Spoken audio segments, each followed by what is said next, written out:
दोस्तों आज की वीडियो में दो इंडिकेटर का एक ऐसा कॉम्बिनेशन आपके साथ शेयर करने वाला हूं जो ऑप्शंस बाइंग के लिए एक बेस्ट सिस्टम हो सकता है ट्रेडिंग का।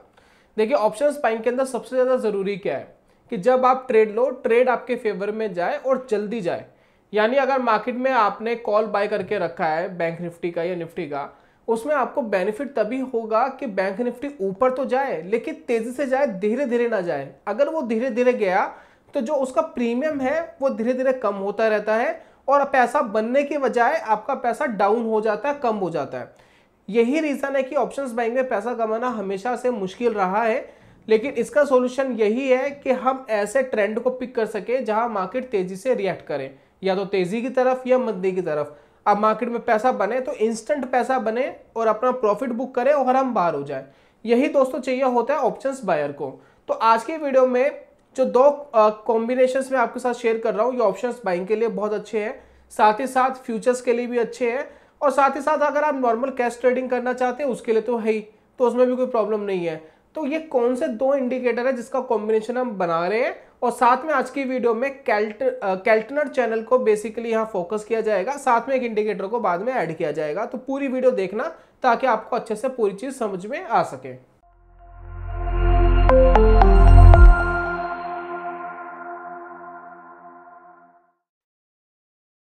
बहुत बहुत स्वागत है आप सभी का ट्रेडिंग चैनल के यूट्यूब चैनल में। मेरा नाम है अनमोल मित्तल। पीछे देखिए मैंने एक चार्ट ओपन करके रखा है, और जो ये चार्टिंग प्लेटफॉर्म है जिसका मैं यूज़ कर रहा हूँ, ये फायर्स का चार्टिंग प्लेटफॉर्म है। सारी चीज़ मैं इसी के ऊपर बनाऊंगा। बाकी फ्री ओपनिंग लिंक मैंने इसका डिस्क्रिप्शन में दे दिया है, आप क्लिक करके इसमें फ्री में अकाउंट खोल सकते हैं। तो यहाँ पर देखिए फायर्स का जो मैंने ये ट्रेडिंग प्लेटफॉर्म खोला है, इसमें आपको इंडिकेटर ऐड करना है, और वो इंडिकेटर है कैल्टनर चैनल। अब कैल्टनर चैनल के बारे में बताऊंगा, सबसे पहले इंडिकेटर को ऐड करते हैं। तो यहाँ पर देखिए इंडिकेटर वाले सेक्शन में जाता हूँ और मैं यहाँ पर सर्च करता हूँ KELT कैल्टनर चैनल्स। अब यहाँ पर देखिए 3 लाइन्स हमें यहाँ पर दिखाई दे रही है, और ये देखने में बिल्कुल हमें ऐसा लग रहा है जैसे कि बॉलिंगर बैंड के बारे में हमने अभी हाल फिलहाल में ही हमारे चैनल के ऊपर एक वीडियो डाली थी जिसके अंदर हमने जाना था। तो आप चाहे तो बॉलिंगर बैंड को पढ़ सकते हैं, क्योंकि इन दोनों इंडिकेटर का ही कॉम्बिनेशन हम मिलाने वाले हैं और आपको समझ में आएगा एग्जैक्टली कि क्या लॉजिक है। देखिए बिना लॉजिक की बात नहीं करेंगे, लॉजिक के साथ बात करेंगे। तो यहाँ पर बेसिकली बात कर रहे हैं कि जब हम बॉलिंगर बैंड लगा रहे हैं और कैल्टनर चैनल लगा रहे हैं तो इन दोनों के बीच में डिफरेंसेस क्या है।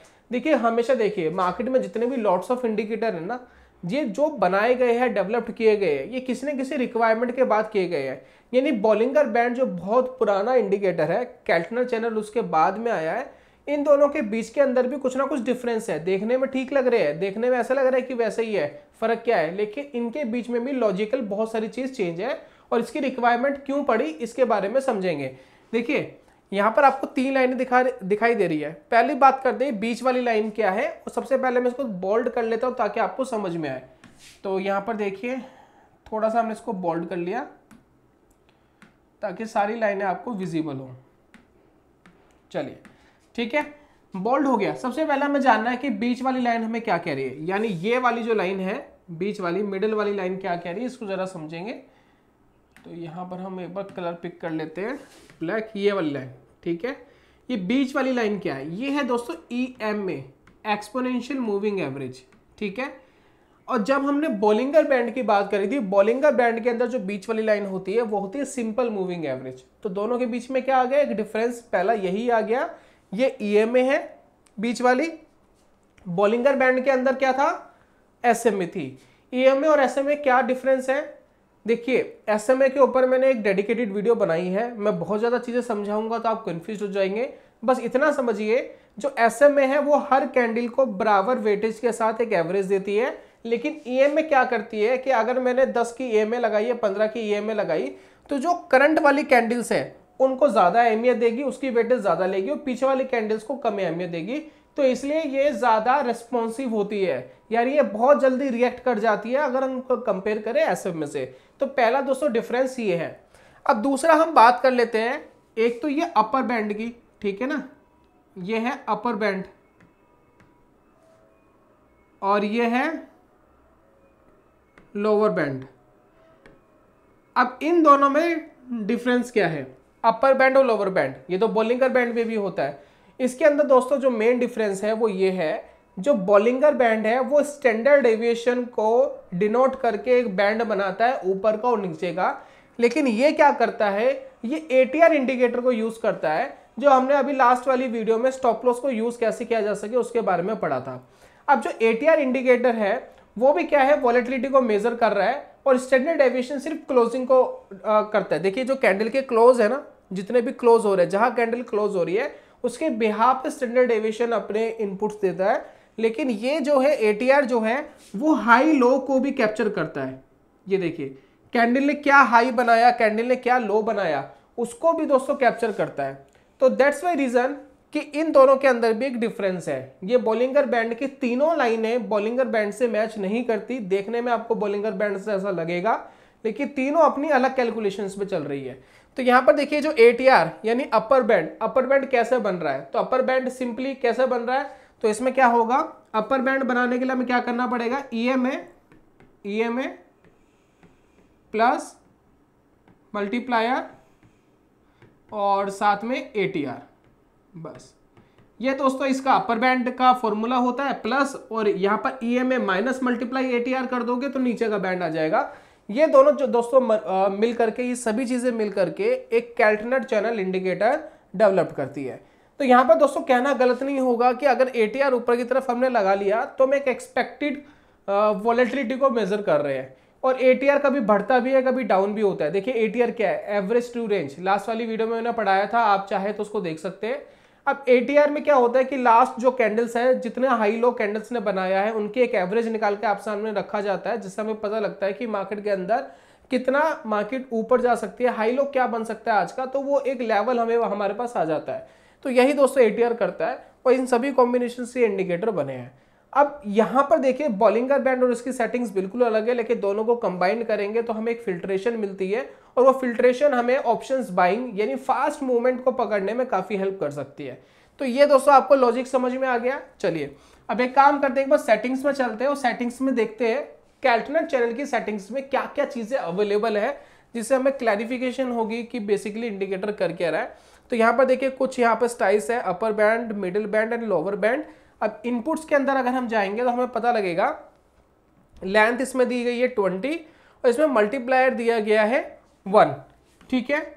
अगर इस मल्टीप्लायर को मैं चाहूं, इस मल्टीप्लायर को अगर मैं चाहूं तो इसको मैं चेंज करके 1 की जगह 2 कर सकता हूं, जैसे कि हमने बॉलिंगर बैंड में देखा था, जो मल्टीप्लायर जो स्टैंडर्ड डेविएशन वो यूज कर रहा है वहां भी हम बाय डिफॉल्ट 2 यूज करते हैं, और यहाँ पे कैल्टनर के अंदर हम 2 यूज करेंगे, यानी एटीआर 2 यूज करेंगे, 2 गुना करेंगे, ठीक है ना। तो मल्टीप्लायर हम यहाँ पर करेंगे 2 यूज।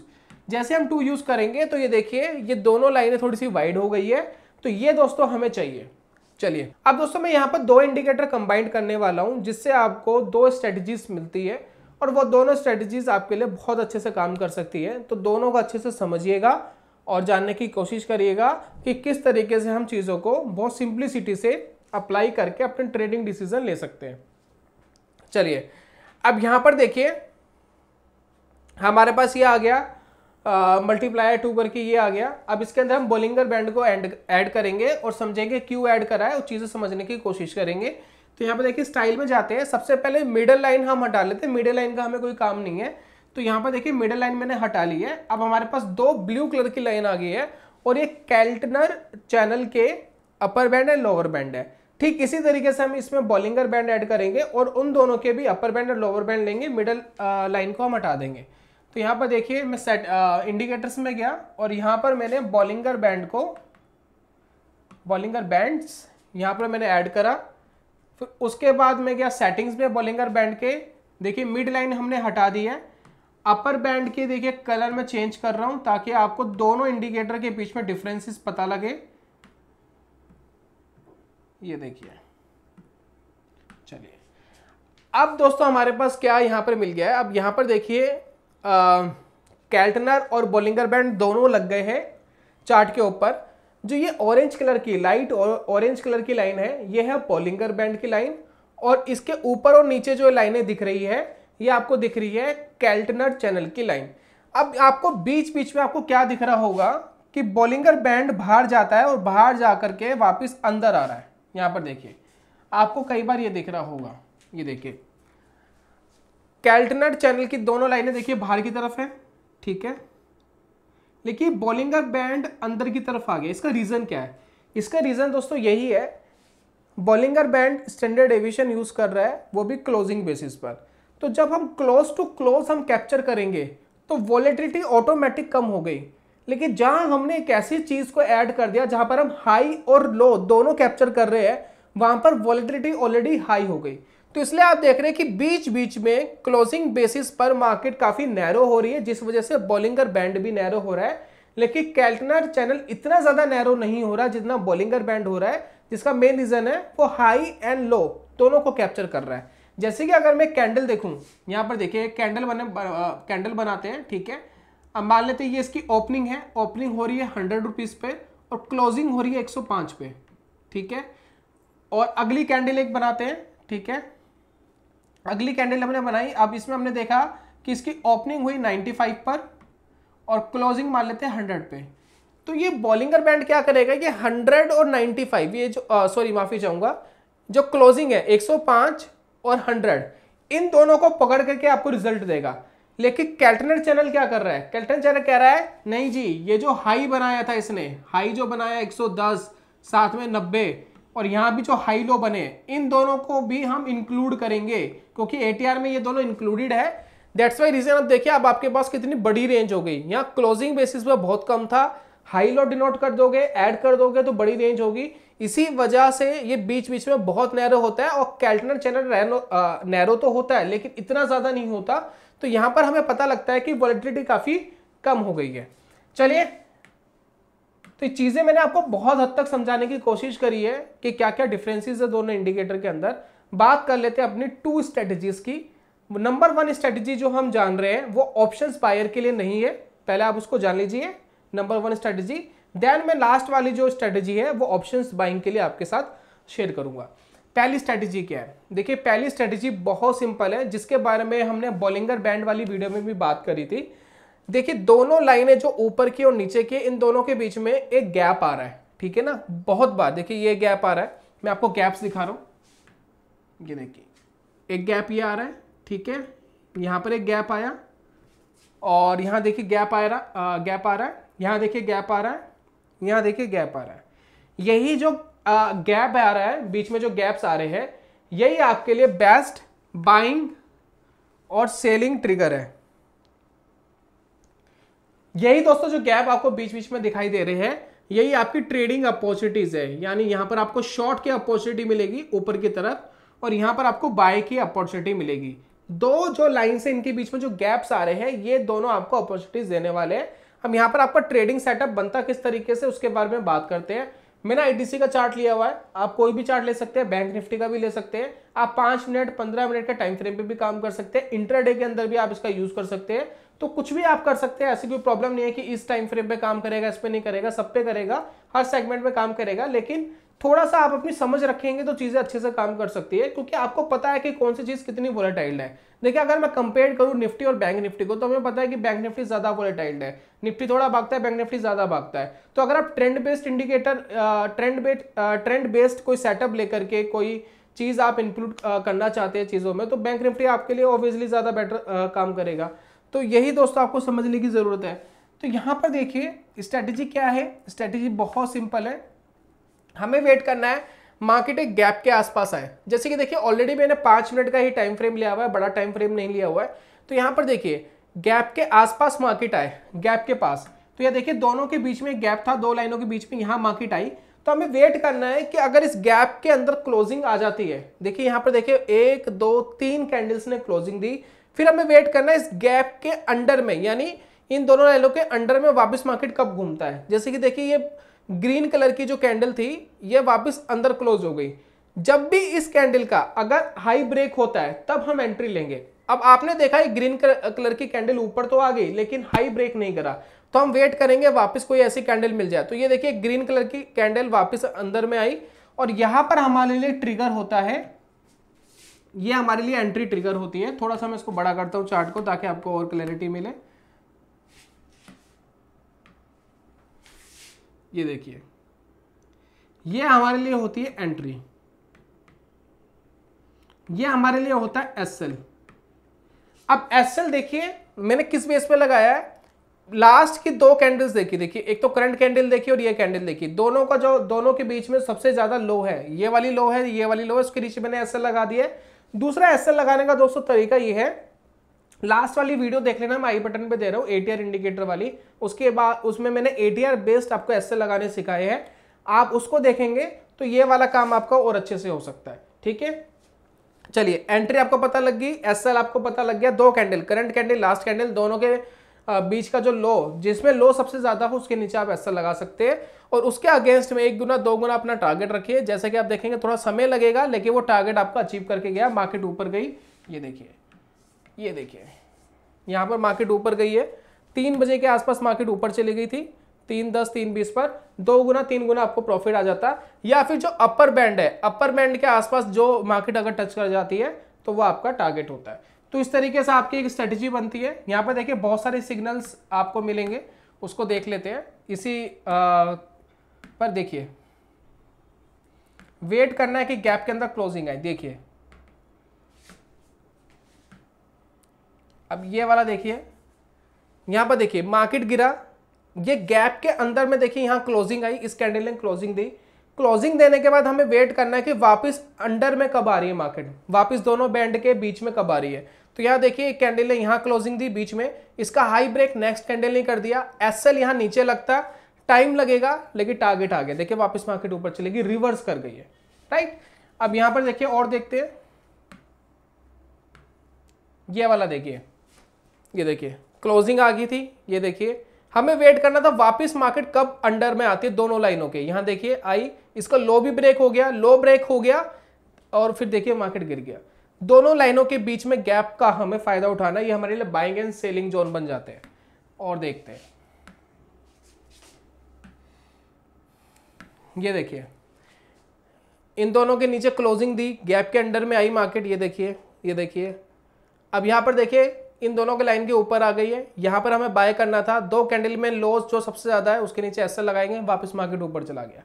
अब ये सारा जो मैं दिखा रहा हूँ ना इंट्राडे बेस पे दिखा रहा हूँ, 5 मिनट का टाइम फ्रेम लगाया हुआ है। अगर मैं 1 डे का टाइम फ्रेम लगाऊंगा जिसमें आप स्विंग ट्रेडिंग कर सकते हैं, उसमें और बेहतर काम करता हुआ आपको दिखाई देगा। ये देखिए वापस क्लोजिंग ऊपर आई, स्टॉप लॉस हिट हो गया, फिर ये वाला जो है ये वाला काम करता हुआ मैं दिखाई दिया, ये देखिए ये काम करता हुआ दिखाई दिया, इसका एसएल हिट हो गया, बीच बीच में एसएल भी हिट होंगे।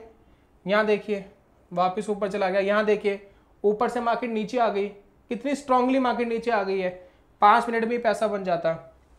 ये देखिए ये एसएल हिट हो गया, यहाँ पर देखिए ये ट्रिगर मिला था और यहाँ पर ये एसएल हिट हो गया, एसएल हिट होंगे बीच बीच में।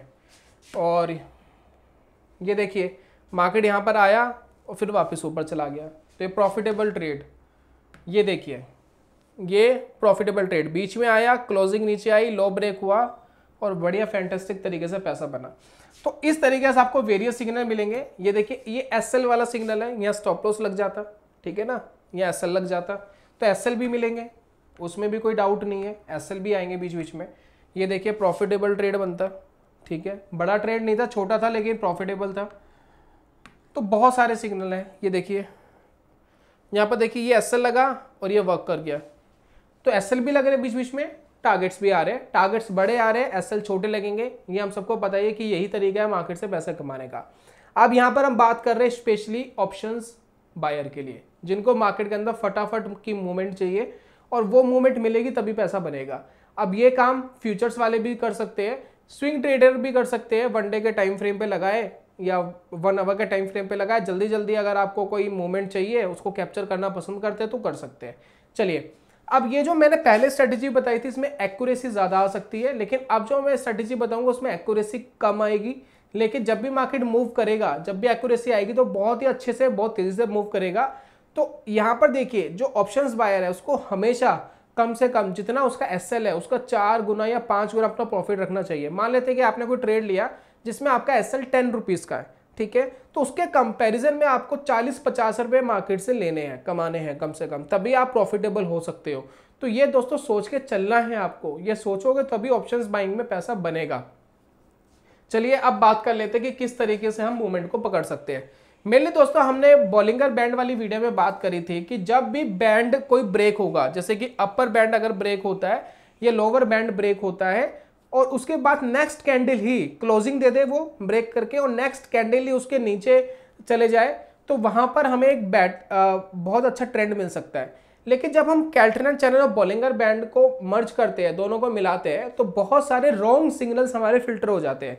जैसे कि अगर हम बात करें, हमें पता है कि जो हमारा ब्लू वाला है वो कैल्टनर चैनल है, और ये ऑरेंज वाला हमारा क्या है, ऑरेंज वाला हमारा बॉलिंगर बैंड है। तो यहाँ पर देखिए जब वॉलेटिलिटी लूज हो गई तो आपने देखा कि बॉलिंगर बैंड में ये देखिए ये अपर बैंड ऊपर की तरफ ब्रेक हो गया। ठीक है, ब्लू वाली लाइन को एक सेकंड के लिए बोल जाइए। ये देखिए ये अपर बैंड ब्रेक करा, और एक स्ट्रेटेजी मैंने बॉलिंगर बैंड की बताई कि नेक्स्ट कैंडल अगर उसका हाई ब्रेक कर देती है, नेक्स्ट कैंडल ही अगर हाई ब्रेक कर देती है, तो हमें यहाँ से एक बेटर ट्रेंड, मतलब तेजी वाला ट्रेंड ऊपर की तरफ मिल सकता है। लेकिन हमने देखा कि जब बॉलिंगर बैंड में ये लाइन ऊपर हुई तो ऊपर एक कैल्टनर चैनल की लाइन भी आपको दिख रही है, और इसमें हाई प्रोबेबिलिटी ये रहती है कि ये जो ब्रेकआउट है ये फेल हो जाएगा। तो यहाँ पर देखिए एक ब्रेकआउट ये मिला, ये फेल हो गया, एक ब्रेकआउट ये मिला, ये फेल हो गया, तो दो ब्रेकआउट तो यहाँ फेल हो गए।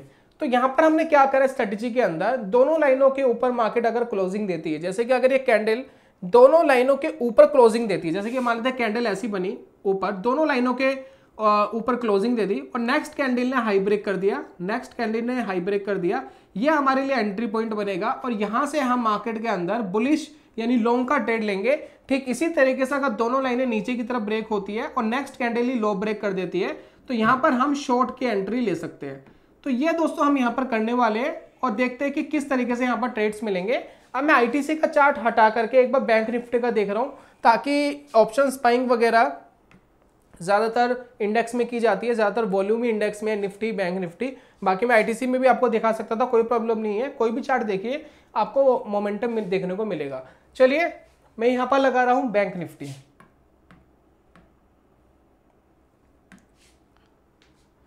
चलिए बैंक निफ्टी दोस्तों मैंने यहाँ पर लगा दिया है। अब आपको वॉच करना है कि कोई कैंडल क्लोज करे, 5 मिनट का ही टाइम फ्रेम लगाया है, कोई कैंडल क्लोज करे दोनों बैंड के ऊपर, अपर बैंड के ऊपर या लोअर बैंड के ऊपर, फिर देखेंगे क्या होगा। तो यहां पर देखिए बॉलिंगर बैंड पे तो क्लोज कर रही है, लेकिन कोई मोमेंटम नहीं आ रहा, तो दोनों लाइन देखनी है।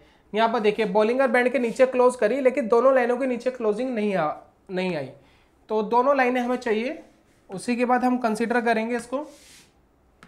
अब ये देखिए, अब यहां पर मिला हमें बहुत ही बढ़िया ट्रेड, फैंटास्टिक ट्रेड 5 मिनट का। यहां पर क्या हुआ देखिए, इस कैंडल ने दोनों लाइन को नीचे, इन दोनों लाइनों के नीचे क्या दी, क्लोजिंग दी। दोनों लाइनों के नीचे क्या दी, क्लोजिंग।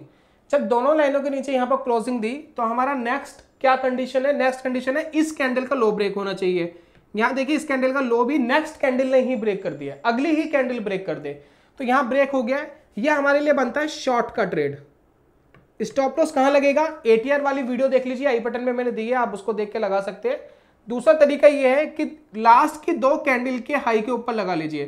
तो ये देखिए ये कैंडल, ये कैंडल, इन दोनों के बीच में सबसे ज्यादा हाई किसका है, इसका है, तो ये हमारा एसएल हो गया। ठीक है, बाकी आपको इंडेक्स में ट्रिगर तो मिल गया, एसएल आपको लगाना पड़ेगा ऑप्शंस के चार्ट पे। तो ये सारा काम उसके बाद फिर आप ऑप्शंस चार्ट पे करिए, उसकी कैंडल देखिए कौन सी आ रही है, फिर वहां एसएल लगाइए।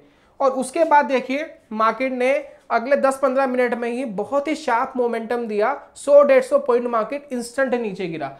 जब मार्केट इतना नीचे एकदम गिरेगा तो ऑब्वियसली आपका ऑप्शंस बाइंग में पैसा बन जाएगा। तो यहां पर देखिए ये हमारे लिए हो गया क्या, प्रॉफिटेबल ट्रेड। चलिए और सिग्नल्स देखते हैं, क्या मार्केट तेजी से रिएक्ट कर रहा है। तो सिग्नल्स कब मिलेंगे, लेकिन मिलेंगे। चलिए अभी तो कोई मिलना नहीं।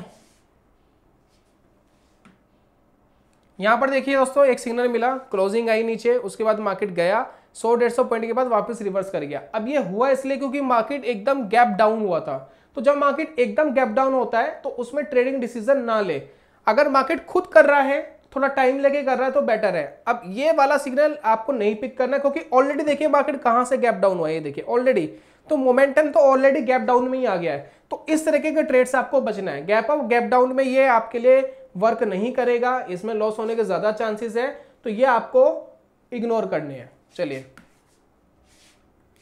ये वाला दोस्तों ट्रेड देखिए, यहाँ पर मार्केट ने दोनों लाइनों के नीचे क्लोजिंग दी और अप्रोक्स ट्रेड कर रहा था 47,200 पर, और उसके बाद जब मार्केट तेजी से नीचे गिरा 200 पॉइंट्स मार्केट तेजी से नीचे गिर गया और यहां पर आपका अच्छा पैसा ऑप्शंस बाइंग में यानी शॉर्ट करके यानी पुट को बाय करके ऑप्शंस में पुट बाय करके, शॉर्ट करके नहीं, माफी चाहूंगा, पुट बाय करके यहां पर पैसा बनाया जा सकता था।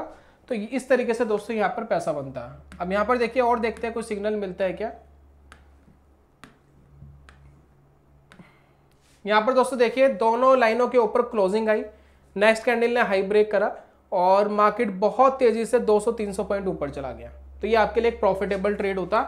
यहां पर आपके जो ऑप्शंस है ना वो लगभग डबल हो जाते हैं, 2 गुना के आसपास ऑप्शंस हो जाते हैं। 2 गुना थी 70-80% तो ऑप्शंस बढ़ ही जाते हैं। तो यहाँ बेनिफिट ये मिलता है। ये वाला ट्रेड देखिए, ये वाला मार्केट ने हाई ब्रेक करा दोनों लाइनों के ऊपर, क्लोजिंग ऊपर आ गई है, उसके बाद हाई ब्रेक कर दिया नेक्स्ट कैंडल ने और बढ़िया मोमेंटम देखिए 200-300 पॉइंट का मोमेंटम आपको ऊपर की तरफ देखने को मिला। तो इस तरीके से दोस्तों मार्केट के अंदर होता है, मोमेंटम पिक आप कर सकते हैं। मैं आपको पहले कह रहा हूं कि इस स्ट्रेटेजी में एक्यूरेसी कम आएगी, इसलिए मैंने बोला रिस्क एंड रिवॉर्ड रेशियो आपको बढ़ाना पड़ेगा, यानी आपको 4 गुना या 5 गुना पैसा चाहिए जितना आपका एसएल है उसके कंपैरिजन में, और आप एक मोमेंटम पकड़ के एक अच्छे ट्रेडिंग डिसीजन ले सकते हो। तो ये था दोस्तों आज की वीडियो में। उम्मीद करता हूं दोनों स्ट्रेटेजीज आपको समझ में आ गई है और उम्मीद करते हुए सेटअप आपको पसंद आया होगा। कोई अगर क्वेश्चन हो तो पूछिएगा, मैं जल्दी मिलूंगा नेक्स्ट वीडियो में कमाल के कॉन्सेप्ट के साथ। तब तक के लिए good bye, god bless you, bye bye दोस्तों।